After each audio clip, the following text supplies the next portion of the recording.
This is the Hockey Podcast Network, your home for hockey talk on every team in the NHL. Calgary Flames fans, it's time for Flames Unfiltered. Entertaining and controversial hockey talk with your host, Brad Baroud. The NHL trade deadline has come and gone. A success for the Flames? I think so.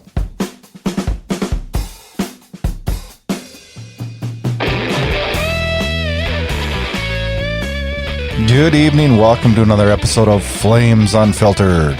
Episode 44, recorded on February 26, 2020. I am the host of the show, Brad Baroud. Good to have you here, Flames fans, for an NHL trade deadline recap show. And I talk about this road trip that the Flames are on that seems to be going really, really well so far. Well, the NHL trade deadline has come and gone.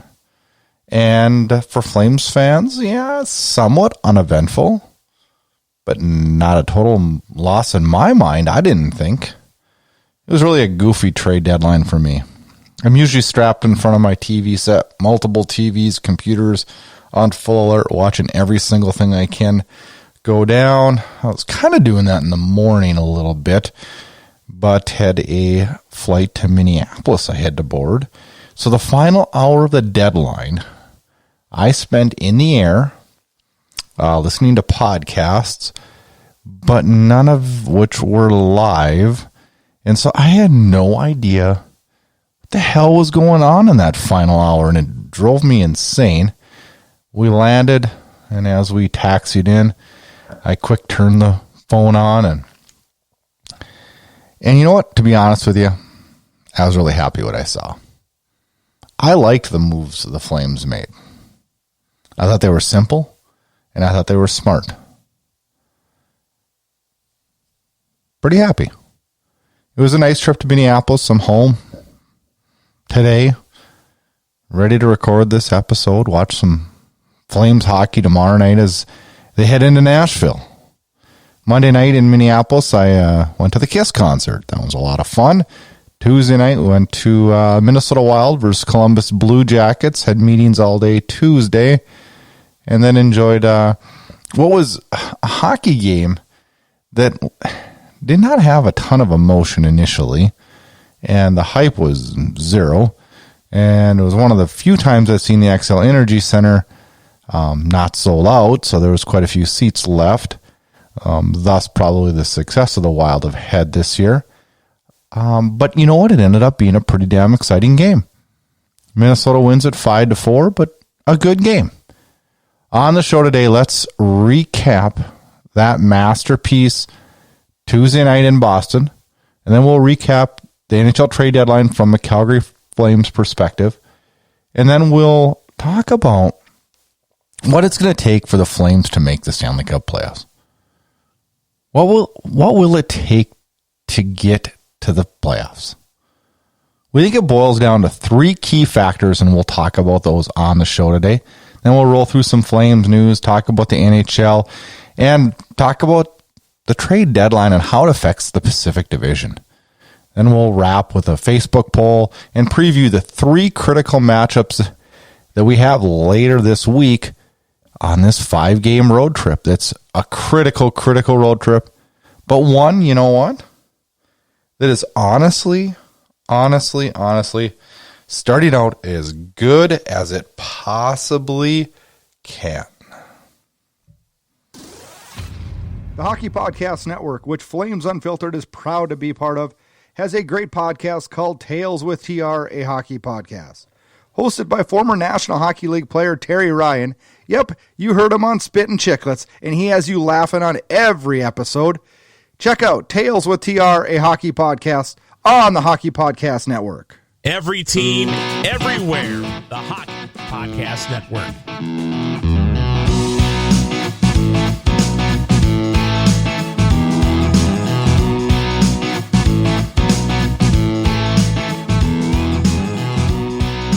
All right, Flames fans, let's talk Calgary Boston Tuesday night in Boston.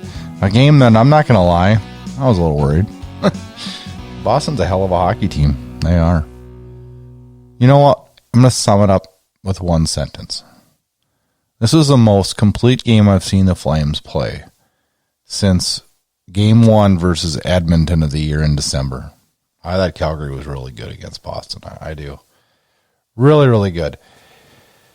Tkachuk gets on the board right away in the first. Well, I shouldn't say right away. 11:35 into the first on a backhand, on a kind of a weird one, a bounce off the backboards that he backhands in. Backlund gets the assist because it was his shot that hit the backboards. And they sneak one by Rask to go up 1-0. Marchand ties it up at the midway point of the second period. And then Monahan went to work. The first one at the 13:25 mark on a sweet pass from Johnny Gaudreau, a textbook Sean Monahan shot from the slot, his 20th of the year, and Calgary goes back to a 2-1 lead.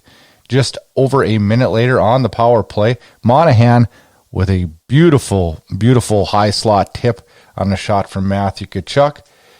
Gustafsson with the assist, his first. We're going to talk about him. One of the guys we picked up on the trade deadline. He gets his first point of the year as a Flame. And Calgary is sitting pretty good, 3-1 as we head into the third period. Wagner for Boston adds one at the 13:09 mark, 3-2 on a weird goal on a net front scrum that sneaks it by Riddick and off Anderson's stick and into the net. Backlund seals the deal, though, on a beautiful play at the 18:30 mark. Calgary goes up 4-2. And it was a little bit of a controversial play. I don't know if that should have counted because I thought it hit a player in the Flames bench. But you know what? We need a break this year, don't we? God, this year's been just a nightmare. So Calgary gets a break. They go up 4-2. Backlund adds an empty netter at the 19:11 mark. 5-2. Calgary beats what I would say, honestly, top team in the league. I really believe that. They are a good team. And that was a big win by Calgary on this road trip. 2 for 2 out of the road trip. 4 points of a possible 4 points. 2 points in Detroit. 2 points in Boston. We head on to Nashville next. Every team, everywhere. The Hockey Podcast Network. All right, Flames fans, let's talk that NHL trade deadline and recap what, I don't know, some people think was a quiet day for the Flames, and I don't. I don't think it was at all. I gave you my predictions on last episode, and I thought we would, if we do anything, we would go after some depth defensemen, a depth defenseman, I thought one. And Treliving doubled down on that with 2 defensemen for depth and sent 1 defenseman on the road. Let's talk about the trades. At the 2:12 Eastern mark, Calgary acquired Eric Gustafsson, defenseman from the Chicago Blackhawks, for a 3rd-round pick in 2020. Then, just a few minutes prior to that, 2 minutes prior to that, according to NHL Registry, Derek Forbort was acquired from the Calgary Flames from the Los Angeles Kings for a conditional 4th-round pick in 2021. Both defensemen, both depth defensemen, and I was fairly happy. The 3:53 mark, Calgary sent defenseman Brandon Davidson to San Jose for future considerations. That needed to be done to clear spots for the 2 new guys that the Flames brought in. And I think that these were good moves. I give Brad Treliving a good grade for this one. Forbort adds depth on that blue line. He's a stay-at-home, big, tough defenseman. Played college hockey at the University of North Dakota, just down the road from me. I like Derek Forbort. I don't think he's going to be a superstar for the Calgary Flames. I don't think he's going to be, an offensive game changer by any means. But I think he brings size, grit, and that stay-at-home safety net that we need. Has played quite a bit of time on a first-line defense with Drew Doughty this year. I don't know that I would consider him a first pairing defenseman in the National Hockey League, but a 6'7" or 5'6" guy, 6'7" guy, hey, this guy's going to be good for us down the stretch. And then adding Gustafson from Chicago, he's potentially a power play quarterback, and we saw that the first night in Boston, and I really like what he brings to the table. Now, he's not known to have the strongest defensive skills, but also has a huge upside offensively. He brings that offensive outlook. That offensive capability that we really need. That helped push last year. The defense helped push the offense last year, and we've lacked that a little bit this year. And now with all the injuries, we needed a power play guy. Yes, I know Giordano is coming back, but giving up a conditional third for Gustafson, he's got a great shot, and I like what he brings to the table. Forbort will wear jersey number 20, Gustafson jersey number 56. And you know what was the best deal about this? We did not have to give up a roster player at all for any of this.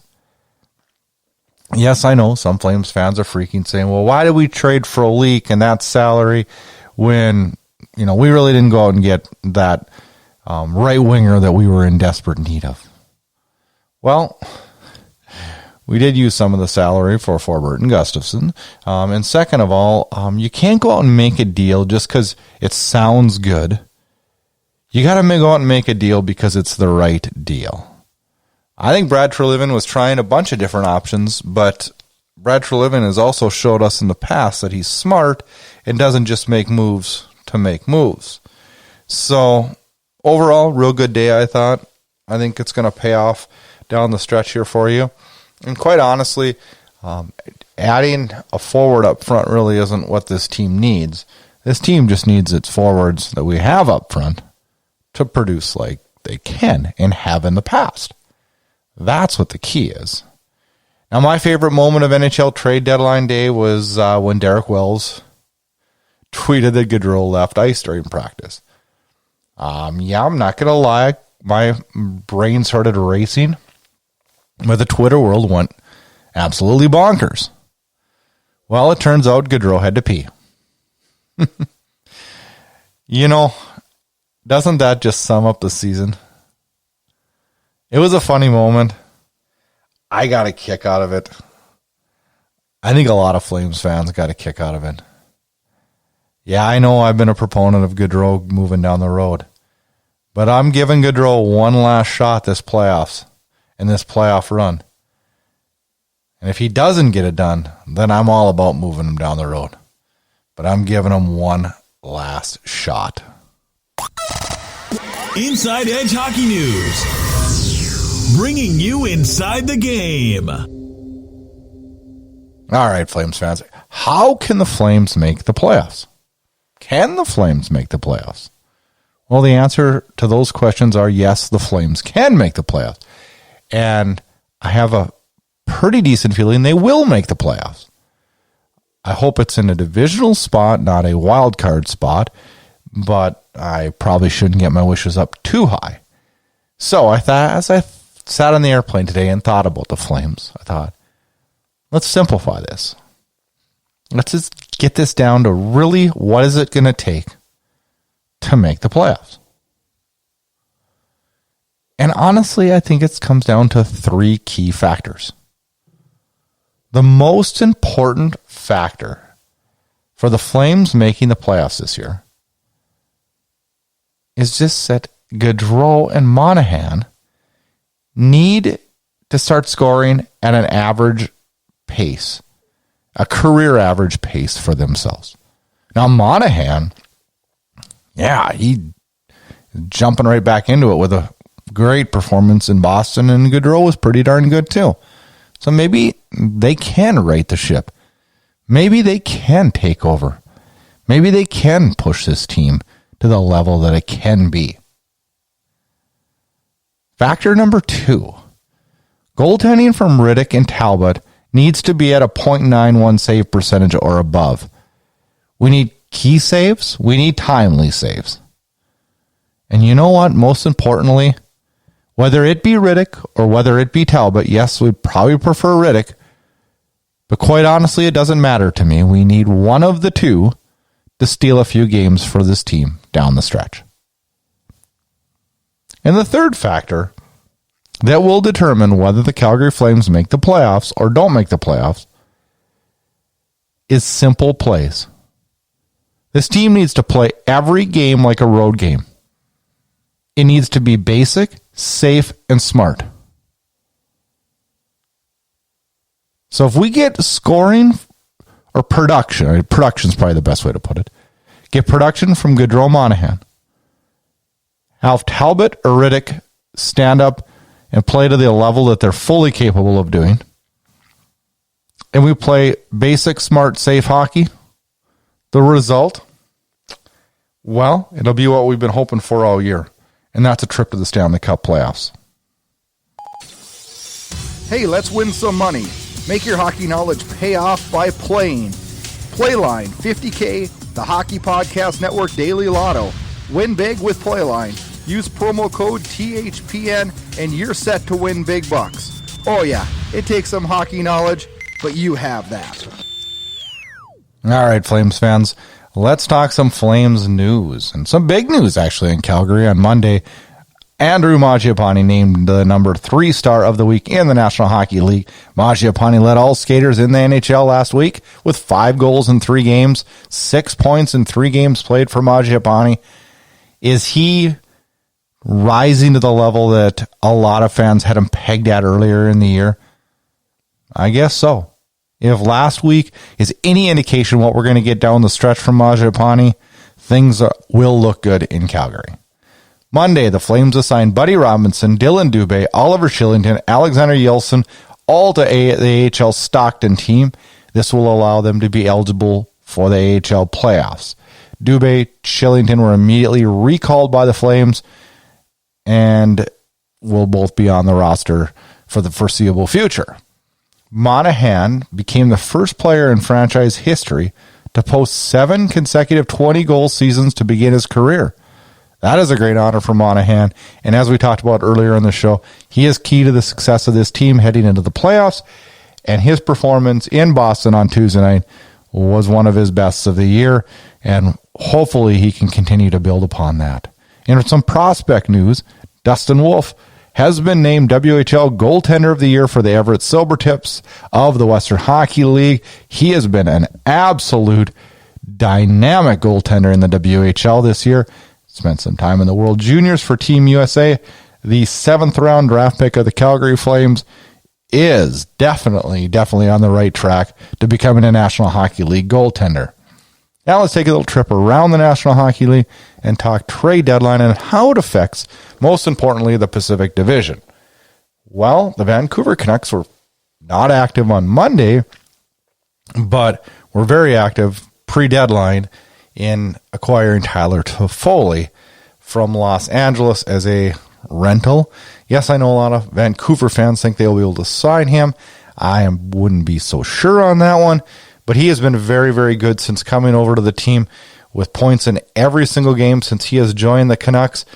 Brock Besser still out with an injury. Toffoli filling that spot and filling that spot very, very well. Also in Vancouver, bad news came down Monday as Jacob Markstrom has a knee injury and will keep him out multiple weeks.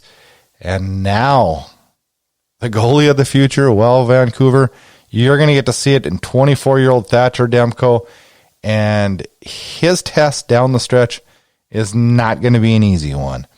Can Demko do it? Yeah, he can.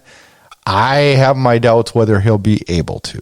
Benny did add up backup Louis Domingue for depth on deadline day. Now, Flames fans, let's watch and see if Thatcher Demko can keep these Vancouver Canucks, who have been red hot lately, afloat in the Pacific. Edmonton was also very, very active on NHL trade deadline. They pick up Andres Athanasiou, a huge goal scorer. He joins the Edmonton Oilers, and Mike Green also joins the Edmonton Oilers. He is a strong puck-moving defenseman, and boy, both of these are big, big pieces. And when you look at Edmonton for NHL trade deadline, Ken Holland, huge win for that team. Let's see what they can do. They got Connor McDavid, Leon Draisaitl. They are locked and loaded, ready to go for the playoff run. Connor McDavid is back from injury. That is bad news if you are a Flames fan, but it would be fun to have a battle of Alberta in the playoffs.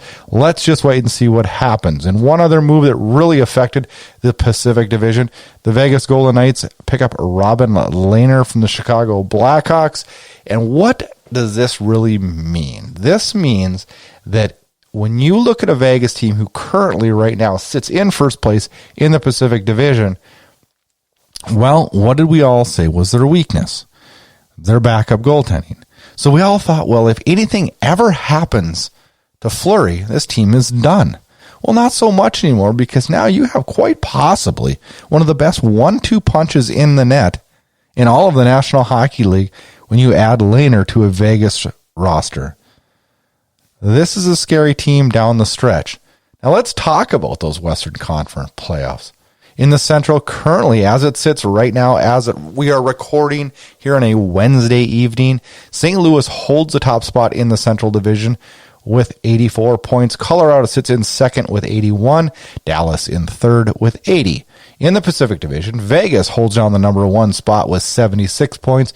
Vancouver, Edmonton both tied with 74. Vancouver holds a tiebreaker with one less game played. In the wildcard spot, in wildcard number one, it is our Calgary Flames, sitting with 72 points. They are 6-4-0 in their last two, winners of the last two games on the road. Well, in the second wildcard spot is the Nashville Predators at 70 points, 2 points back of Calgary. They do have 2 games in hand, and is Calgary's big matchup on Thursday night, as it'll be basically a playoff atmosphere in Nashville. Big game Thursday night.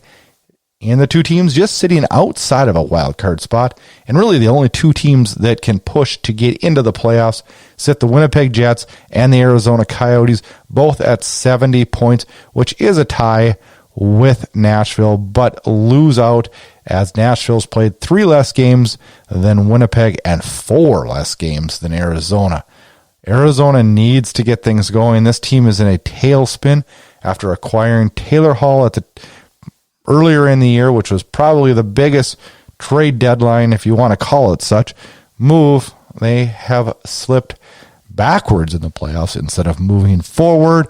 All those assets will be lost without a playoff appearance, and Arizona does not look to be on the right track with a 4-5-1 record in their last 10. Let's move on to the fan question of the week, a Facebook poll I did with my good friends at Calgary Flames Fans. If you are a Flames fan, get on Facebook, join this group. It's called Calgary Flames Fans. It is a great group of Calgary fans that love talking hockey every single day. It's Flames news, it's Flames chit-chat, it's complaining, it's positive. It's a lot of fun with a lot of really, really good Calgary Flames fans.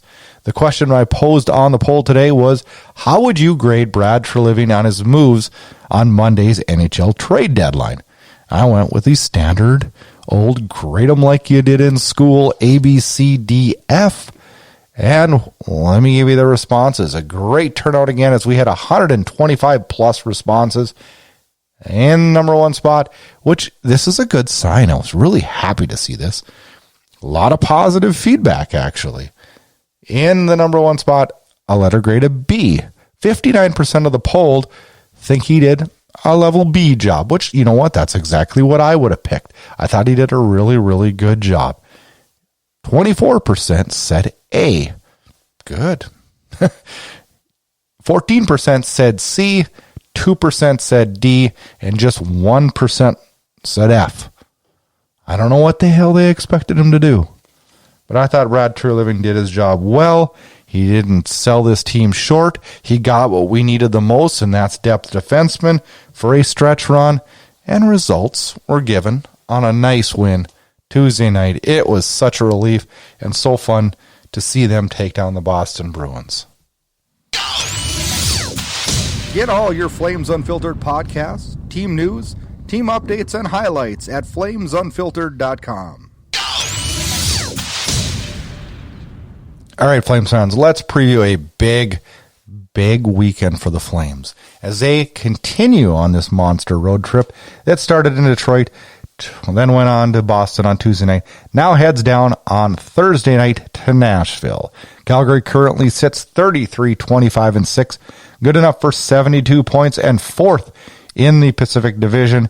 Nashville currently sits 31-23-8 for 70 points, fourth in the Central Division. Calgary's last game was a 5-2 victory over Boston on Tuesday night. Nashville was a 3-2 win over Ottawa in Nashville on Tuesday night. The season series, Calgary wins game one of the series 6-5 in Nashville on October 31st. Yep, the game you'll never forget. The Tkachuk between the legs goal. I still just shake my head every time I watch that one. Nashville got revenge with a 3-2 win in Calgary on February 6th. Thursday night's meeting will be the final meeting of the year for these two teams. Then we wrap up this road trip with two important games in sunny Florida.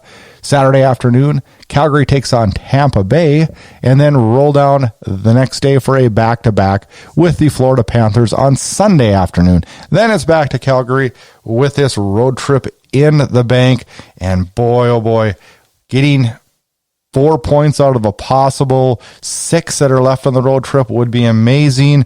Let's get as many as we possibly can. I don't know. I don't even know what to predict as far as points go down this stretch. I just know that the big 2 points we gained in Boston are huge. Let's keep it going as this Nashville game. Just when you look at the standings and you look at where this Calgary team sits, this one is a critical one and should be a real fun one in a playoff atmosphere Thursday night in Nashville. Thanks for joining. We will be back with another episode on Sunday night, Monday to release on the Hockey Podcast Network. Get connected. Flames Unfiltered can be found on Twitter at Flame Unfiltered. And also make sure you check out our Facebook page at Flames Unfiltered. Check out host Brad Brood on Twitter at Brad Brood. And if you like what you hear, rate and review us on Apple Podcasts. You can find Flames Unfiltered on all the major podcast players. Consider subscribing to Inside Edge Hockey News on Patreon. That'll get you exclusive content and much more. Thanks again and enjoy the hockey.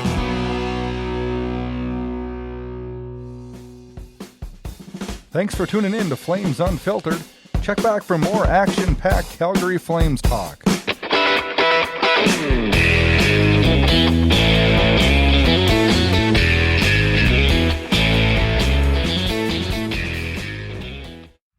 You're listening to the Hockey Podcast Network on Twitter at HockeyPodNet. New episodes every Monday and Thursday. Download at thehockeypodcastnetwork.com or wherever you get your podcasts from.